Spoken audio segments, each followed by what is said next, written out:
அருண், அப்புறம் அருண் விஜயன் பேர் மாற்றிக்கிட்ட. இப்படி உங்கள் கொள்ளு தாத்தா நீ எல்லாம் சம்பாரிச்சு இப்போ பொண்ணு பையன். ஷூ, ஏன்டா அவங்களெலாம் எவ்வளோ கோடி கொடுத்தாலும் பத்தவே பத்தாதாடா.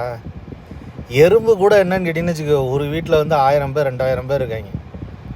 எவ்வளோ பெரிய வீடு கட்டினா சரி, அந்த வீட்டில் ஒரு வீட்டில் இருப்பேன்னு பார்த்தா இஷ்டத்துக்கு ஏகப்பட்ட இடத்துல வீடு, கண்டினியூஸாக காரு. என்னங்கடா வாழ்க்கை, இதெல்லாம் அசிங்கமாக இருக்குடா. எங்கே படுத்தாலும் எப்படி ஒரு பொண்டாட்டி வச்சுருந்தா சுகம் மாதிரி, ஒரு கார் வச்சுருந்தாலே சுகம்தான். இஷ்டத்துக்கு காரை வாங்கி போடுறது, இஷ்டத்துக்கு இதை வாங்கி போடுறது. சொந்த ஊரோட உன் வீட்டுக்கு கீழே அந்த இதில் இருக்குது, அது பேர் என்னது, கேட்கணும், உங்கள் வீட்டுக்கு கீழே சாக்கடை ஓடிக்கிட்டு இருக்கு, அதை கூட க்ளீன் பண்ண முடியல. வெளியூருக்கு பயணம், வெட்டிங்க நடிகருங்களாம். உங்களால் தமிழ்நாடே நாசமாக போச்சுடா. அவங்கக்கிட்ட ரசிகர்